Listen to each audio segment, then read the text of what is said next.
sua Bíblia no Evangelho de Marcos.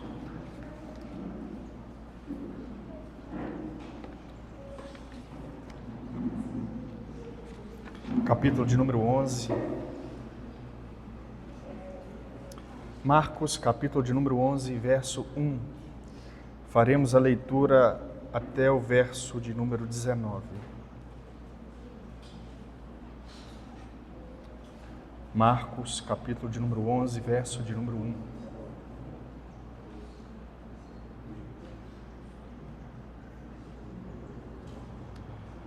O texto diz assim: Quando se aproximavam de Jerusalém, de Betfagé e Betânia, junto ao Monte das Oliveiras, enviou Jesus 2 dos seus discípulos e disse-lhes: Ide à aldeia que aí está diante de vós, e logo ao entrar achareis preso um jumentinho, o qual ainda ninguém montou. Desprendei-o e trazei-o. Se alguém vos perguntar: Por que fazeis isto? Respondei: O Senhor precisa dele e logo o mandará de volta para aqui.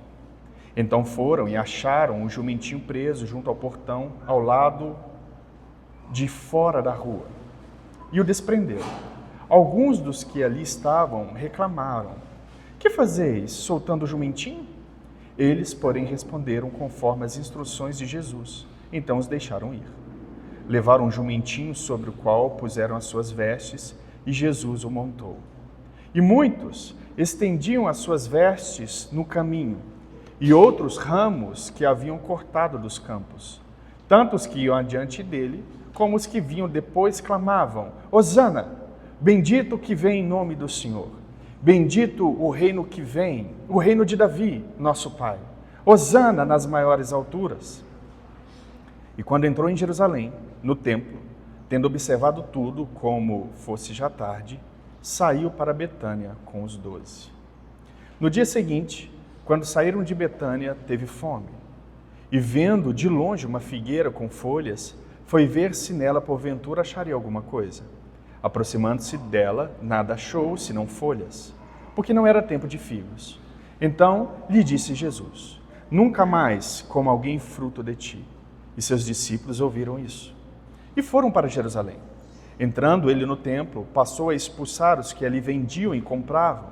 Derrubou as mesas dos cambistas e as cadeiras dos que vendiam pombas. Não permitia que ninguém conduzisse qualquer utensílio pelo templo.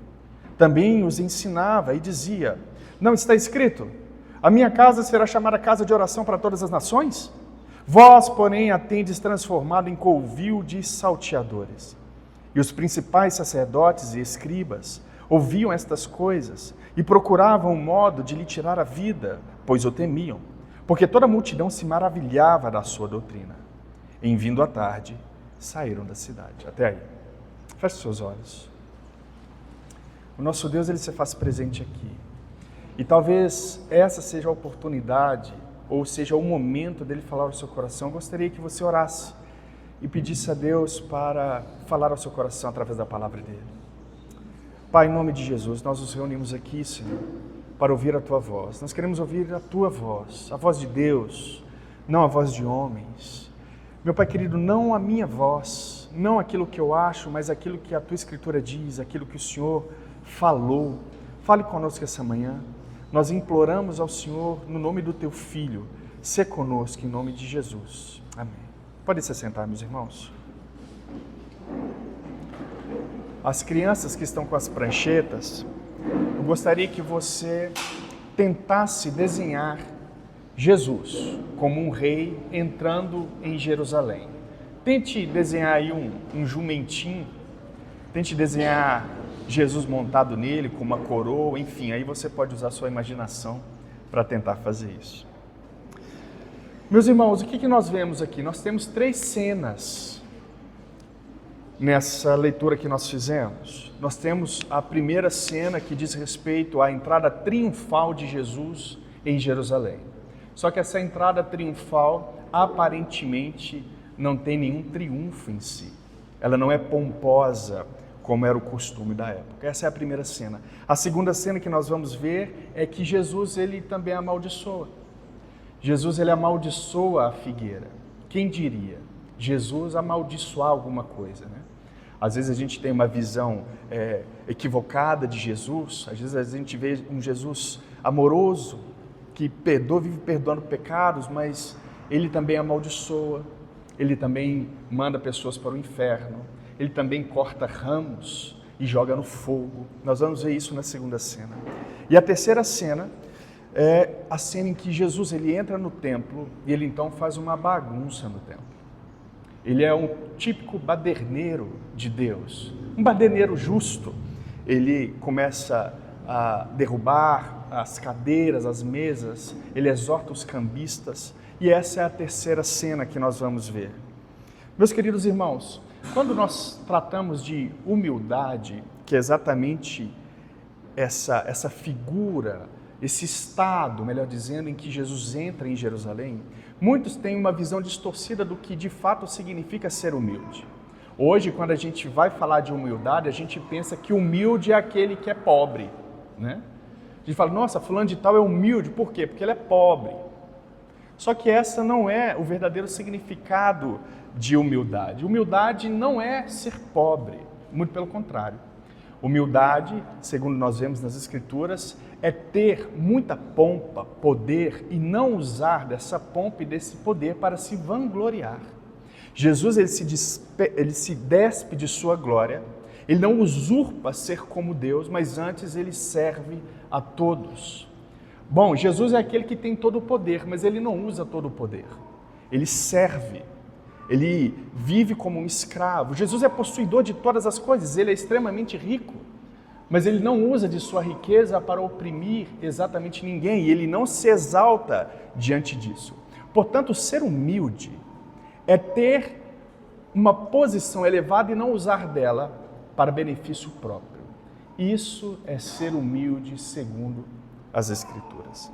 E quando nós começamos a ler no verso de número 1, do capítulo de número 11, nós lemos o texto dizendo: quando se aproximaram de Jerusalém, de Betfagé e Betânia, junto ao Monte das Oliveiras, enviou Jesus 2 de seus discípulos. Era costume dos reis enviarem mensageiros de 2 em 2. Por que isso acontecia? Porque era necessário ter testemunhas. O mensageiro ia e ele ia acompanhado para verificar se de fato a mensagem tinha sido entregue da maneira como ela foi escrita ou falada. Portanto, era necessário enviar 2 em 2. E Jesus usa esse meio para enviar os seus discípulos. Quando ele, por exemplo, separa os 70 discípulos em missão, ele os envia de 2 em 2. Né? É necessário ter testemunhas a esse respeito. E Jesus faz a mesma coisa aqui, mais uma vez. E no verso de número 2, e disse-lhes: ide à aldeia que está aí adiante de vós, e logo ao entrar, achareis um jumentinho. Meus irmãos, o jumento não era um animal muito querido na época.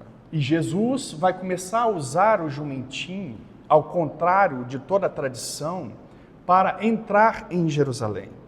As tradições dos mestres diziam que Deus, ele usava animais que não tinham sido usados por absolutamente ninguém. Então tinha essa tradição, e Jesus a utiliza também. Jesus usa um jumentinho, uma cria de jumenta, para demonstrar então a sua humildade. Jesus demonstra a sua humildade de coração. Ele entra, a sua entrada triunfal é feita com um jumento, não com um cavalo. Não com um cavalo rápido, não com um cavalo forte, mas com aquilo que ninguém esperava, um jumento.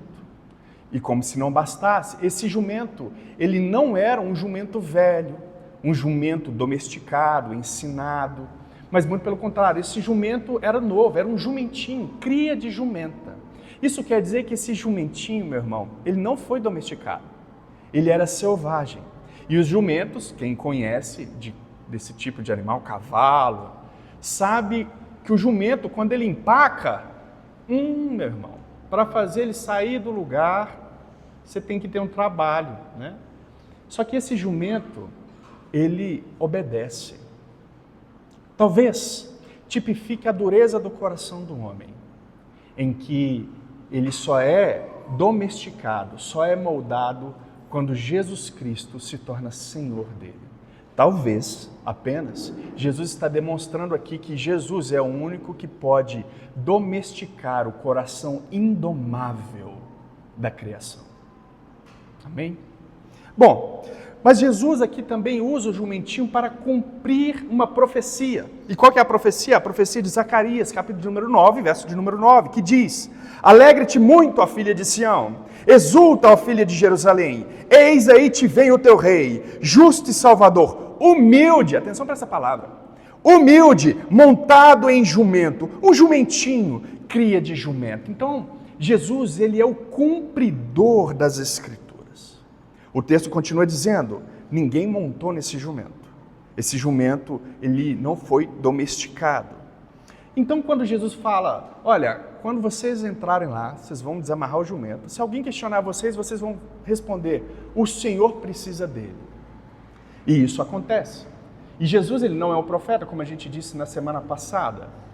Jesus não precisa dizer, assim diz o Senhor, acontecerá isso. Ele mesmo tem autoridade para dizer, vai acontecer isso. Por quê? Porque ele é Deus. E quando esses homens, os discípulos dele, encontram esse jumento, acontece exatamente tudo o que Jesus disse. Então, os discípulos, eles são interrogados por aqueles homens que cuidavam do jumento. Então, a resposta deles é, o Senhor precisa desse jumento e logo enviará vocês novamente. A palavra Senhor aqui é a palavra Kyrios no grego, que quer dizer aquele a quem uma pessoa ou coisa pertence. Meu querido irmão e irmã, Jesus, ele é o dono de absolutamente tudo.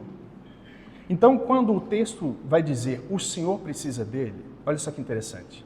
Porque Jesus está dizendo, esse animal me pertence, porque eu sou o Senhor. Mas eu vou usar esse animal e vou devolver para você, porque você é um hospitaleiro. Você é alguém encarregado para cuidar de toda a criação. Mas saiba que o Senhor, eu, sou o dono desse animal, sou o dono de você também. Mas eu vou devolver ele a você. Isso é curioso no texto grego. O texto continua dizendo, e logo o mandará de volta. Jesus é aquele que pega emprestado o animal, mesmo sendo dono dele. Ele reconhece as autoridades na qual o Pai, por seu infinito poder, institui. Ele sabe que a mordomia está com aqueles homens, eles estão cuidando desse jumentinho, embora Jesus seja Senhor. Mas Jesus, ele pega o animal emprestado. E olha que interessante, Jesus, ele também pega muitas coisas emprestadas. Por exemplo, Jesus atravessou o mar, a água, com um barco emprestado. Na ceia, na qual foi celebrada a Páscoa, ou melhor dizendo, irá ser celebrada, ela foi feita em uma casa também emprestada. O sepulcro na qual Jesus ficou morto durante 3 dias, também era emprestado. E aqui nós vemos Jesus pedindo um jumento, mais uma vez, emprestado. Jesus, meu irmão, é aquele que prova a hospitalidade do seu povo. Embora ele seja rejeitado pelos líderes, ele foi recebido por alguns. Jesus prova a hospitalidade do seu povo. E hospitalidade, meu irmão, não quer dizer só receber alguém na sua casa para dormir ou alguma coisa do tipo, para tomar um café. Hospitalidade quer dizer servir em tudo com aquilo que Deus te deu. Isso é ser hospitaleiro. Isso é ser um dispenseiro da graça de Deus. Mas atenção, como que o mundo tem sido ou exercitado hospitalidade? Quando nós olhamos para as pessoas que nos cercam, a cultura que está vigente e nos cercam, nós vemos que hospitalidade é um fracasso. Hoje as pessoas estão num apego terrível, um apego materialista e egoísta terrível. Hoje as pessoas já não compartilham mais as suas posses, muito pelo contrário. Muitas pessoas não recebem outros irmãos, parentes, amigos dentro da própria casa, porque não pode estragar o móvel. Muitas pessoas não dão carona. Uma vez eu sempre usei o meu carro, já dei esse exemplo aqui para vocês, o meu carro não é meu, é de Deus. Minha esposa uma vez sofreu um acidente, eu estava em casa, vou relembrar vocês. 2 fatos. Ela sofreu um acidente no carro, quebrou as portas, quase deu PT, envergou enfim, eu nem me esqueci o nome, a coluna, exatamente. Eu falei, pronto, deu PT no carro, perdi o carro. Enfim, consegui arrumar ele mais ou menos e está aí até hoje, né? Graças a Deus por isso. Mas eu me lembro que eu estava na rede, quando ela me ligou falando, a situação está tudo bem comigo, não aconteceu nada, só o carro que as duas portas, empenou um monte de coisa. Eu fiquei com o carro parado 2 meses e eu orei ao Senhor dizendo, Senhor, bateram no seu carro. O seu carro vai ficar parado agora, porque eu não tenho dinheiro para arrumar agora. Mas o meu carro, ele sempre serviu para obra de Deus. Eu sempre levei irmãos no meu carro.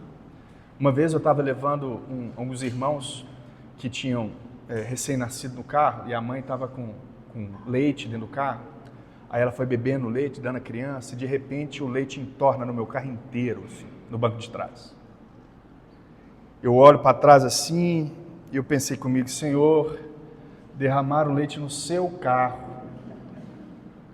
Você sabe que o leite, ele fede. Dentro de um carro fechado, no sol, é pior ainda. Meu irmão, você que já andou no meu carro no banco de trás, você vai ver que o banco de trás do meu carro é extremamente sujo. Todo tem mancha de água, de café, de leite. E esse instrumento ele é usado para a glória de Deus. Tudo. Porque, irmãos, eu estou dando esse exemplo para vocês porque as nossas posses não são nossas. Nós somos encarregados de cuidar disso. A partir do momento em que você pegar algum utensílio, alguma coisa material e chamar de seu e não compartilhar isso, você vai ter sérios problemas com o seu Deus. Porque as suas coisas não são suas. As suas coisas são de Deus. E Ele te abençoa para que você possa ser uma bênção para o outro. O mundo não vê as coisas dessa maneira. O mundo não vê isso. Mas nós somos mordomos. Jesus, Ele é o Curios. Ele é o Senhor de todas as coisas. Então, a exortação que eu te dou nessa manhã, meu irmão, é: não tome para si as posses que você tem, porque elas não são suas. Jesus, ele prova a sua hospitalidade. João Calvino, ele tem uma frase interessante, ele vai dizer que quando um pobre chega para pedir dinheiro a um rico, é como se o pobre fosse um mensageiro de Deus, um missionário de Deus, provando o rico em suas riquezas. Não feche o seu coração quando o assunto é doação. Sirva a Deus com todas as suas posses. Caso contrário, o Senhor virá e entregará todas as suas dádivas e bens para outro. Mais cedo ou mais tarde isso acontecerá. As Escrituras falam a esse respeito. Bom, versículo de número 4. Então foram e acharam um jumentinho preso junto ao portão, do lado de fora da rua, e o desprenderam. Alguns dos que ali estavam reclamaram: que fazeis, soltando o jumentinho? Eles, porém, responderam conforme as instruções de Jesus. Então os deixaram ir. Bom, os 2 discípulos acharam o jumentinho exatamente como Jesus descreveu. E eles acharam exatamente como Jesus descreveu, porque Jesus, ele é Deus. E diante da reclamação, era necessário que a cidade fosse extremamente hospitaleira. Por quê? Porque, primeiro, é um mandamento de Deus ser hospitaleiro. Isso está nos registros históricos no Antigo Testamento. E segundo, que como a cidade, ela enchia de gente, as pessoas precisavam ser muito fiéis à lei para receber essas pessoas. Essas pessoas eram gentios ou judeus que viviam em outras cidades. Elas teriam que ser extremamente hospitaleiras para receber as multidões que vinham celebrar a festa, principalmente a Páscoa. Então eles levaram um jumentinho, sobre o qual puseram as suas vestes e Jesus montou. Ora, eles põem as vestes sobre o jumento para que a sela fosse aconchegante. Obviamente que não tinha uma sela, essa sela ela fora improvisada, então os discípulos colocam as suas vestes ali. Quando Jesus monta nesse jumentinho, dá início então ao cumprimento da profecia de Zacarias. Então, quando Jesus começa a entrar na cidade montado num jumento, o texto, no verso de número 8, diz: e muitos estendiam as suas vestes pelo caminho, e outros ramos que haviam cortados nos campos. O que isso significa? Significa homenagens que era prestado a um rei. Quando eles balançavam as folhas que haviam cortados, os ramos, também era comum isso na celebração de soberanos, quando eles entravam na cidade. No verso de número 9, tanto os que iam adiante dele como os que vinham depois clamavam, Hosana. O que essa palavra significa? Hosana quer dizer salva-nos. Exatamente. Na época da Páscoa, os judeus eles sempre entoavam salmos de libertação. E quando eles cantam ou clamam Hosana, eles estão recitando o Salmo 118, verso de número 25 e 26. Atenção para isso. O texto diz, ó, salva-nos, Senhor, nós te pedimos. Ó, Senhor, concede-nos prosperidade. Bendito que vem em nome do Senhor. A vós outros da casa do Senhor, nós vos abençoamos. A partir do Salmo de número 118, era entoado na Páscoa. Havia uma expectativa cultural de que na Páscoa os judeus seriam libertos da opressão romana. Assim como aconteceu no Egito. A Páscoa fora celebrada e depois da Páscoa eles foram libertos do jugo egípcio. Havia a mesma perspectiva. Então, essas canções não estão sendo cantadas por causa de Jesus unicamente, não. Culturalmente já era cantada, todo ano esse salmo era cantado. É claro que havia uma expectativa na pessoa de Jesus, só que essa expectativa não gerava uma comoção nacional, não gerava. Jesus ele tinha os seus opositores, Jesus ele tinha um povo que não confiava nele, que não o receberam como Messias. Então essa canção, esse salmo estava sendo cantado porque era costume cantar. Aprove Jesus entrar em Jerusalém montado em um jumentinho. Havia essa esperança davídica. E essa esperança davídica ela se intensificava cada vez mais quando se aproximava o dia da Páscoa. Mas outro fato interessante é que toda vez na Páscoa o exército romano reforçava a presença de soldados na área do templo e em toda Jerusalém. Por quê? Porque como havia essa perspectiva de libertação, qualquer movimento atípico, os soldados teriam que vir em conter. Inclusive a ascensão de um futuro rei, conforme Jesus está sendo aqui. A forma na qual Jesus entra, portanto, não causa alvoroço. Por quê? Porque ele é humilde. Ele está entrando em Jerusalém sentado em um jumentinho. Então os soldados veem aquela cena e falam, isso aqui não é uma revolta. Jesus não está vestido com vestes de realeza, ele não está montado em um cavalo forte, está montado em um jumento. E Jesus também ele não tem um exército revolucionário seguindo ele. Portanto, quando Jesus entra em Jerusalém, ele não chama a atenção nem da guarda romana, de tão humilde que foi, de tão singelo que foi. Alguns comentaristas bíblicos vão dizer que não havia uma multidão ali, haviam poucas pessoas, de maneira que não causou nenhum tipo de alvoroço quando Jesus está entrando em Jerusalém. Jesus ele é o rei humilde. Meus irmãos, que rei o nosso povo tem esperado? Que rei o mundo tem esperado? E eu te digo, o rei que o mundo tem esperado é um rei que vai se opor ao Cristo. Sim, é o anticristo. O mundo ele está sendo preparado para receber essa ilustre persona, esse ilustre homem que irá lutar ou guerrear contra tudo que se chama ou que foi colocado culturalmente pelo cristianismo. Esse líder, ele tentará resolver os seus problemas. Ele enganará muitos. Se possível fosse, até os eleitos de Deus. Sim, o mundo, ele aguarda ansiosamente a vinda de um libertador. Mas nós, como cristãos, confessos em Jesus o Cristo, o único rei, Rei dos reis e Senhor dos senhores, será que você perceberia Jesus? Será que você conseguiria reconhecer Jesus? Você tem de fato esperado Jesus? Sentado em um jumentinho humilde? Ou será que você tem depositado todas as suas esperanças em um líder político bem vestido, com seu carro importado, junto com seus seguranças atrás?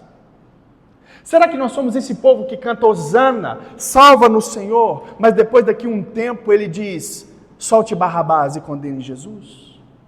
Porque possivelmente esse povo que gritou Hosana foi o mesmo povo que disse solte Barrabás e matem Jesus. Quem somos nós diante desse rei humilde? Quem que nós temos esperado? Agora, se de fato, meu querido irmão, nós vivemos sobre o reinado de Jesus Cristo e deveríamos viver, a nossa vida tem que ter uma melhora substancial, notória para todos os povos. Isso quer dizer que nós já vivemos sobre o regime do nosso Deus.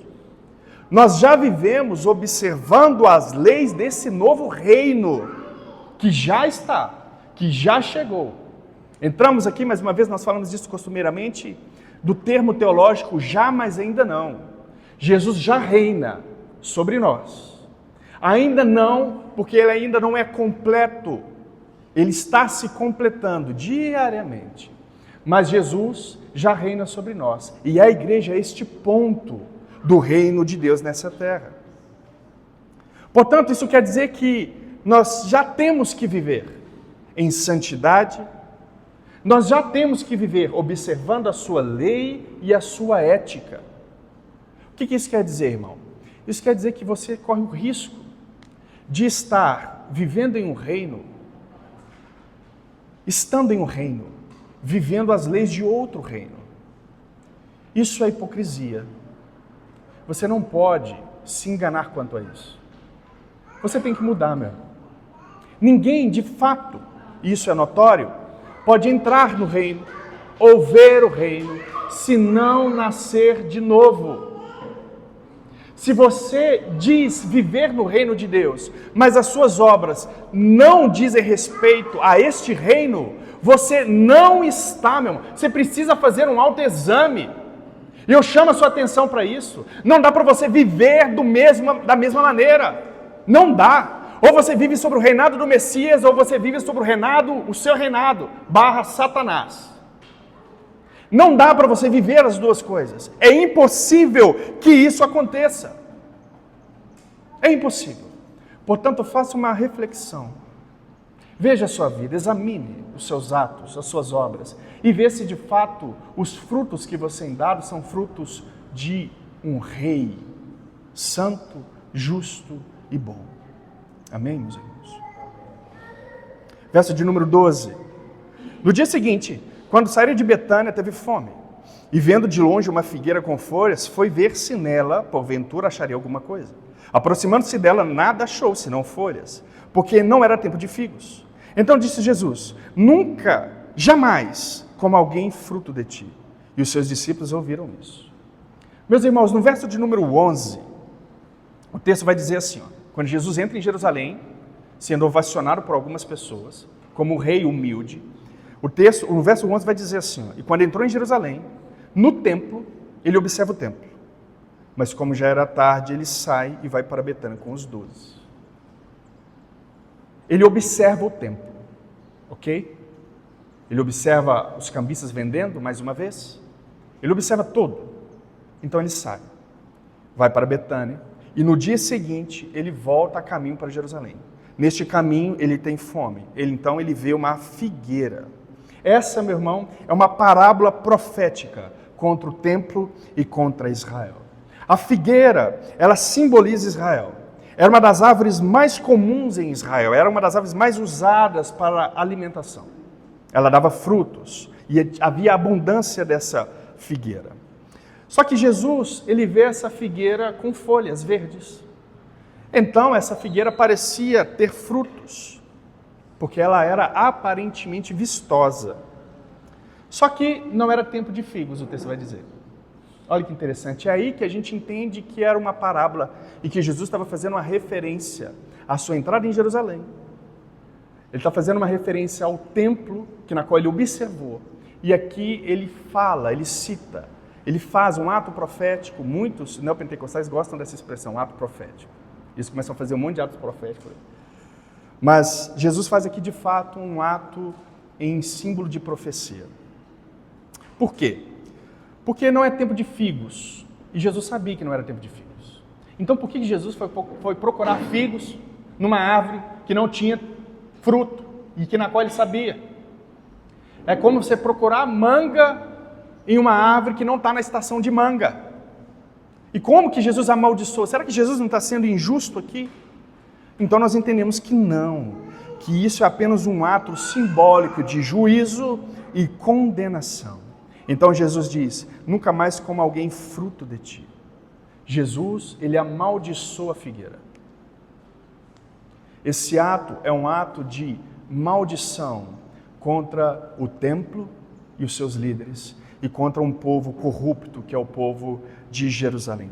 Jesus, ele julga Israel, então, pela sua aparência e atividade religiosa sem frutos nenhum. É isso que essa cena dá. Agora, meu querido irmão e irmã, esse texto, ele tem que falar muito aos nossos corações. Por quê? Porque nós corremos o risco, atenção para isso, de parecer crente e não ter absolutamente nenhum broto, nenhuma porção de frutos. Às vezes você se veste como crente, fala como crente, mas o seu interior é um sepulcro caiado. É isso que Jesus está falando. Jesus olha para dentro da igreja, estou contextualizando aqui, tá? Templo, e vê que está todo mundo vestido como sacerdotes, mas interiormente são lobos devoradores. Será que a religião cristã ela tem produzido bons frutos? Será que de fato nós temos produzido bons frutos? Ou será que ainda vivemos como essa figueira, de aparência, não contendo frutos? Olha o que Jesus vai dizer em Mateus capítulo número 7, verso 19 e 20. Toda árvore que não produz bom fruto é cortada e lançada no fogo. Assim, pois, pelos seus frutos os conhecereis. Meu querido irmão e irmã, se você não produz, você será podado, cortado e lançado ao fogo. Não dá para você viver uma vida cristã infrutífera. Todo tempo para o cristão é tempo de produzir frutos. Não existe um tempo na nossa vida em que a gente produz fruto, irmão. Você não vai ficar 6 meses deitado na sua cama, cheio de preguiça, e depois desses 6 meses você pensa, olha, eu vou para a igreja, olha, eu vou para o ministério, olha, eu vou fazer isso ou aquilo. Não existe. A vida cristã não tem pausas. A vida cristã é marcada por frutificação. E Jesus diz, quando dá muito fruto, o Pai vem, limpa, tira os frutos para que você dê mais fruto ainda. Meu querido irmão, nós temos que viver uma vida sem máscaras, sem hipocrisia, sem ter o coração dobre. Um dia eu penso e vou servir a Deus. No outro dia eu acordo e não quero mais saber de igreja. Coração dobre. Um dia eu quero ficar milionário. Já falei isso aqui. No outro dia eu quero ser um pobre, servindo todo mundo. Coração dobre, não tem constância, não tem foco, não tem equilíbrio. Nós não podemos ser assim. Nós temos que abandonar esses pecados internos que assolam os nossos corações. Olha o que Paulo vai dizer aos Gálatas, capítulo 5, texto clássico. Ele vai mostrar as obras da carne e o fruto na qual nós devemos ter do Espírito. Ele diz, verso 16, capítulo 5, digo, porém, andai no Espírito e jamais satisfareis a concupiscência da carne. Porque a carne milita contra o Espírito contra a carne, porque são opostos entre si, para que não façais o que porventura seja do vosso querer. Mas se sois guiados pelo Espírito, não estáis sobre a lei. Ora, as obras da carne são conhecidas, e são prostituição, impureza, lascívia, idolatria, feitiçarias, inimizades, porfias, ciúmes, iras, discórdias, dissensões, facções, invejas, bebedices, glutonarias e coisas semelhantes a estas, a respeito das quais eu vos declaro, como já outrora vos preveni, que não herdarão o reino de Deus os que tais coisas praticam. Em qual reino você está, meu irmão? Não importa a sua aparência externa, se os seus frutos não condizem com o rei ou com o reino, você não está dentro dele. Você vai para o inferno, não herdará o reino de nosso Senhor Jesus Cristo. Agora, quais são as obras? Quais são os frutos? O que eu tenho que gerar? 22. Mas o fruto do Espírito é amor, alegria, paz, longanimidade, benignidade, bondade, fidelidade, mansidão, domínio próprio. Contra essas coisas não há lei. E os que são de Cristo Jesus crucificaram a carne com as suas paixões e concupiscências. Se vivemos no Espírito, andemos também no Espírito. Se você não viver, meu irmão, produzindo o fruto do Espírito, você está sendo guiado para um outro reino, vivendo um outro rei, sobre o jugo de um outro rei. Que rei é esse? O reino, o diabo, do diabo. É isso. Nós não podemos viver assim. Não podemos de maneira nenhuma viver assim. Nós temos um rei, e esse rei é santo, justo e perfeito. E ele quer com que os seus súditos, o povo desse reino, seja semelhante a ele. Portanto, que obras, que frutos você tem produzido, meu irmão? Que fruto é esse que você tem produzido? Pense nisso, para que você não seja amaldiçoado pelo Cristo, porque é Ele que vai te conduzir para o inferno. O fogo que está queimando lá não é o fogo do capeta, não. É o fogo de Deus que queima e arde. O inferno, quem criou, foi Deus, não foi Satanás, não. Então, cuidado, muito cuidado, para que você não seja amaldiçoado, como Jesus amaldiçoou essa figueira, os sacerdotes, os escribas e parte da nação de Israel. Verso de número 15. E foram para Jerusalém. Entrando ele no templo, aí sim, passou a expulsar os que ali vendiam e compravam. Derrubou as mesas dos cambistas e as cadeiras dos que vendiam pombas. Não permitia que alguém conduzisse qualquer utensílio pelo templo. Também os ensinava e dizia: não está escrito, a minha casa será chamada casa de oração para todas as nações? Vós, porém, a tendes transformado em covil de salteadores. E os principais sacerdotes e escribas, ouvindo essas coisas, e procuravam um modo de tirar-lhe a vida, pois o temiam, porque toda a multidão se maravilhava de sua doutrina. E vindo à tarde, saíram da cidade. Bom, no verso de número 15, Jesus ele vai para Jerusalém, ele entra no templo, então ele começa a fazer uma baderna no templo. Essa é a segunda vez que Jesus entra no templo. No começo do seu ministério ele também entra no templo, nós já vimos isso. É a segunda vez que Jesus entra no templo e faz o mesmo escarcéu, né? Ele derruba as mesas dos cambistas e as cadeiras dos que vendiam pombas. Meus irmãos, por que isso acontecia? A gente já passou por isso no Evangelho de João, né? Há alguns anos atrás. Mas eu vou esclarecer mais uma vez para os irmãos que não ouviram, obviamente. Por que eles vendiam coisas no templo? A intenção era boa. O que acontecia? Os de fora da cidade, eles não poderiam trazer os seus animais consigo, porque os animais poderiam se machucar, os animais poderiam morrer no caminho. Então o sacrifício não poderia ser feito, ok? Porque o sacrifício só poderia acontecer com um animal extremamente perfeito, sem mancha, sem defeito, sem nada. Então havia um risco muito grande dos animais desfalecerem pelo caminho, se machucarem pelo caminho, serem mortos, enfim. Então, o que os sacerdotes pensaram? Fantástico isso aqui. O que eles pensaram? Bom, vamos fazer o seguinte, nós vamos começar a vender os animais aqui. Aí o que acontece? As pessoas vêm e compram os animais aqui. Só que tem um problema. Eles vêm com um dinheiro diferente do dinheiro do templo, né? Então, o que a gente faz? A gente precisa de câmbio. A gente precisa de cambistas. Uma vez, eu fui para a Argentina, quando a Argentina estava mal pra caramba. A sua moeda estava muito baixa.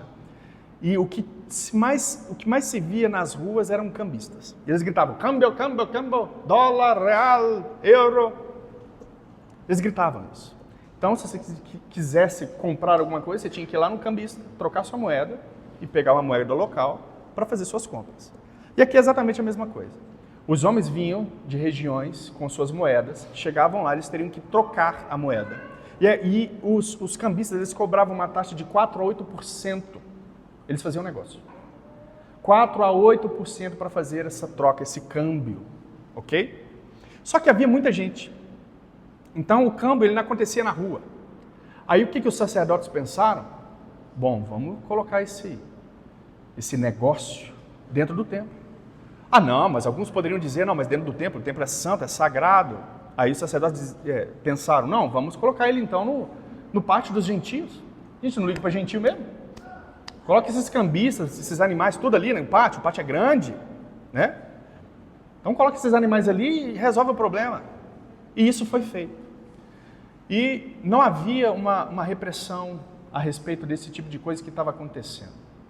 Mas quando Jesus, como nós vimos no verso de número 11, observa o templo, no dia seguinte ele acaba com o templo. Ele purifica o templo. Então ele começa a fazer a sua bagunça santa. Ele começa a derrubar mesas, começa a derrubar cadeiras, começa a impedir pessoas de estar levando utensílios de lá para cá. Esses utensílios não eram santos, eles não poderiam estar ali. Jesus então começa a impedir essas pessoas de trafegarem com objetos, porque o lugar em que eles estavam é santo. E conforme as instruções do próprio Deus na construção do templo, só haviam duas divisões. A divisão dos sacerdotes e do povo. Com a reconstrução desse templo, com a reforma desse templo, apoiada pelo imperador, investida por ele, os sacerdotes criaram várias outras divisões. A primeira divisão, que não aconteceria se eles seguissem a lei. Eles começaram a dividir homem judeu com mulher judia. Primeira divisão. Para eles, homem judeu e mulher judia não poderiam ficar junto, contrariando assim a lei da construção do templo, que Deus já tinha dado a Davi e Salomão. Só havia um tipo de diferença, sacerdote e povo, tudo misturado. E essa mistura tinha judeu, macho, judia, fêmea, obviamente, e gentios. Mas aqui não, aqui nós vemos uma separação sexual, com base no sexo, e uma separação étnica. Gentio não se mistura com judeu. Profanaram o templo. E Jesus diz, essa casa teria que ser chamada de casa de oração para todos os povos. Vocês estão fazendo divisões, separando o povo na qual Deus nunca deixou que separasse. Então Jesus cita aqui Isaías, capítulo de número 56, verso 7. Também os louvarei ao meu santo monte e os alegrarei na minha casa, casa de oração. E os seus holocaustos e os seus sacrifícios serão aceitos no meu altar, porque a minha casa será chamada casa de oração para todos os povos. Essa separação nunca deveria acontecer. Não poderia acontecer. E um segundo texto que Jesus cita aqui é Jeremias, capítulo de número 7, verso de número 11. Será esta casa, que se chama pelo meu nome, um covil de salteadores aos vossos olhos? Eis que eu mesmo vi isso, diz o Senhor. O que os sacerdotes e escribas estavam fazendo com o templo? Transformaram o templo num comércio, transformaram o templo num covil de ladrões. As pessoas, os ladrões, eles se abrigavam no templo. Mas o templo não pode ser abrigo seguro para pecados. Muito pelo contrário, o templo é o lugar de aspergir pecado. É onde o sacrifício era feito e o pecado era perdoado. Mas o que está acontecendo aqui? O pecado era acumulado no templo. À vista dos sacerdotes e escribas, à vista de toda a autoridade, por causa do maldito dinheiro. Fizeram um comércio do templo do nosso Deus. Verso de número 18. E os principais sacerdotes e escribas ouviram essas coisas e procuravam um modo de lhe tirar-lhe a vida, pois o temiam, porque toda a multidão se maravilhava da sua doutrina. O problema dos religiosos sempre foi a inveja. Eu falei isso aqui constantemente e vou falar. Toda vez que entrar nos evangelhos e tem esse embate com Jesus, a gente vai perceber que os líderes religiosos tinham inveja de Jesus. Jesus ameaçava os interesses do templo, os interesses econômicos dos sacerdotes e escribas. O fundamento do poder sacerdotal estava no templo. Mas você se lembra o que Jesus disse para a mulher samaritana? Chegará uma hora, e essa hora já chegou, em que os verdadeiros adoradores adorarão o Pai em espírito e em verdade. Não é no templo e nem é aqui nesse monte. E esse tempo chegou. Então o que os sacerdotes estão fazendo? Eles estão privando o templo de perder a sua utilidade. É isso. Eles estão lutando a favor de seus próprios interesses. E quais interesses eram? Enriquecimento e poder político. E o que Jesus está fazendo aqui? Está destruindo todo esse sistema corrupto. Mas a maioria dos grupos judeus incluindo os fariseus, os essênios, retratava os sacerdotes como corruptos e praticantes do abuso de poder. Havia um embate entre os fariseus e os saduceus. Os saduceus eram da turma dos sacerdotes. Então eles sabiam da corrupção do sumo sacerdote e dos seus asseclas. Agora, a contextualização disso é terrível, meus irmãos. Eu sei que essa passagem, na qual a gente está expondo aqui, ela não é agradável de se ouvir aos ouvidos e de receber no coração. Mas atenção, porque nós temos que tomar muito cuidado com os meios na qual nós criamos. Os sacerdotes criaram um meio que aparentemente beneficiariam os gentios. Não, vamos fazer um câmbio aqui, vamos vender uns animalzinhos ali, porque eles chegam, adoram o Senhor, sacrificam o Senhor. Olha aí para você ver que bênção, glória a Deus, olha que ideia maravilhosa, bacana mesmo. Só que eles pegaram essa ideia e deturparam ela. Começaram a ver dinheiro, começaram a ganhar dinheiro, começaram a ser exaltados por aquilo que faziam, logo começaram a ter poder e perverteu o negócio. Acontece, meu querido irmão, que toda criatura é passível de corrupção. Tudo aquilo que nós criamos pode ser corrompido. Tudo. E nós temos que tomar cuidado com isso, porque nós temos a criatividade de transformar uma bênção de Deus em uma maldição. A igreja pode ser um lugar de bênção, mas ela pode ser também um covil de salteadores. Ela pode se tornar um antro, uma reunião de perversidade. Pode. Muitos líderes religiosos o fazem isso. Veja, liga a sua televisão e veja os religiosos falando. É dinheiro o tempo inteiro, é dízimo o tempo inteiro, é devorador para todo lado. A gente fala isso constantemente aqui. Veja se não dá para transformar a igreja em um covil de ladrões. E veja se não é isso que tem acontecido. Muitas igrejas colocam muitos empecilhos, criam meios diabólicos para desvirtuar a adoração. Os gentios já não conseguiam mais adorar no lugar na qual foi colocado para eles adorarem, junto com o povo, unindo-se em uma só voz, tanto judeus quanto gentios. Mas eles criaram divisões. A igreja também faz isso, irmão. Nós corremos o risco de criar divisões no nosso próprio meio. A gente separa um irmão do outro. A gente separa nos Estados Unidos, por exemplo, há uma divisão terrível entre negros e brancos. Existem igrejas lá que é só de negro. Pode entrar branco, mas cuidado, viu? Existem igrejas só de branco. Negro não pode entrar. Que negócio é esse? Que discriminação racial é essa? Isso não existe. Não pode existir no nosso meio. Nós não podemos abandonar as Escrituras por uma ideia ou uma ação que parece piedosa. Jesus está combatendo aqui esse adultério espiritual com as próprias Escrituras, citando Isaías e Jeremias. Se nós queremos ser uma igreja fiel ao Senhor Jesus Cristo, nessa cultura, nós temos que nos manter com coração, intelecto e coração, visão, intelecto e coração nas Sagradas Escrituras. Porque se a gente começar a andar para caminhos que aparentemente são bons caminhos para o crescimento da igreja, para a adoração do Senhor, que maravilha, e se nós não nos atentarmos para o que está escrito na palavra de Deus, a gente corre um sério risco de transformar a igreja, que é uma bênção hoje, amém, irmão? Em um covil de salteadores. E nós aqui não vamos ficar, meu irmão, colocando pano quente diante dos seus pecados, não, tá? Não vamos fazer isso. O seu pecado será perdoado e você será amado aqui. Você vai aprender a lutar, como todos nós lutamos contra o pecado. Aqui, a igreja, ela não pode se transformar em um covil, em um lugar, em um depósito de pecados. Não, o pecado ele é expurgado, ele é levado para fora do arraial, para fora do templo. Nós temos que tomar muito cuidado com isso. Nós não podemos ser uma igreja de aparência. Fique de pé.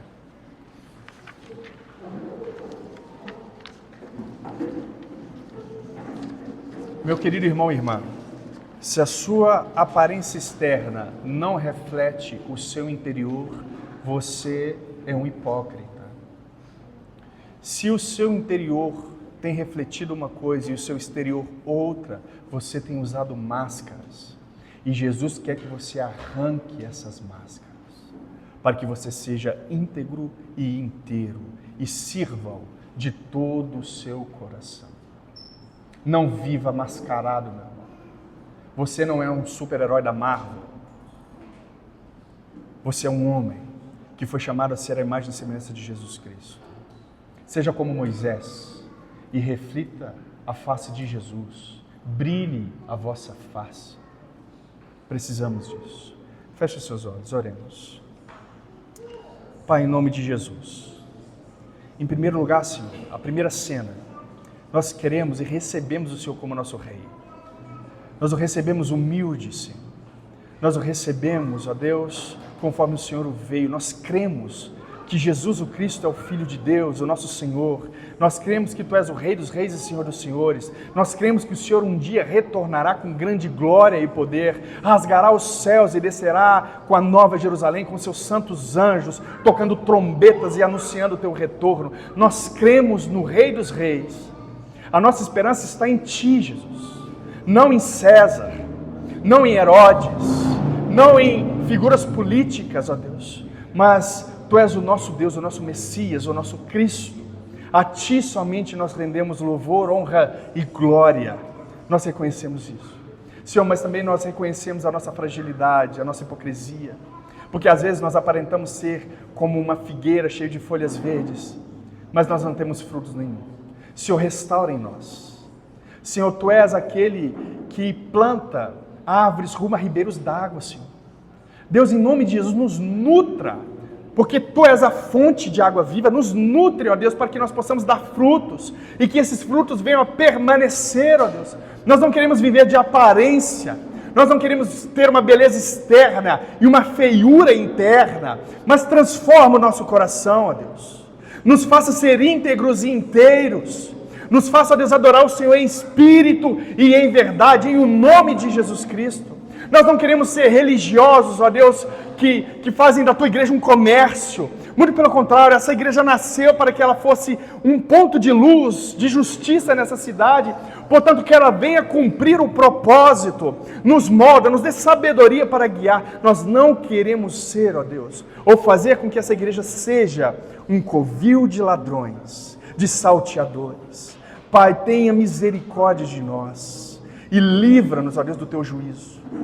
Porque nós nos escondemos na cruz de Cristo, essa que nos purifica de todos os pecados. Nos livra, ó Deus, de cometer tais erros, em nome de Jesus. Nos faça perseverantes, pois a Tua palavra diz em Apocalipse: ser fiel até a morte e dar-te a coroa da vida. Nos ajude, Senhor, a nos mantermos fiéis ao Senhor, em o nome de Jesus. Erga os seus braços, que a graça de nosso Senhor Jesus Cristo, que o amor de Deus, o nosso Pai, e as doces consolações do Espírito sejam com todos nós, em nome de Jesus. Vão em paz e que Deus os abençoe, meu irmão.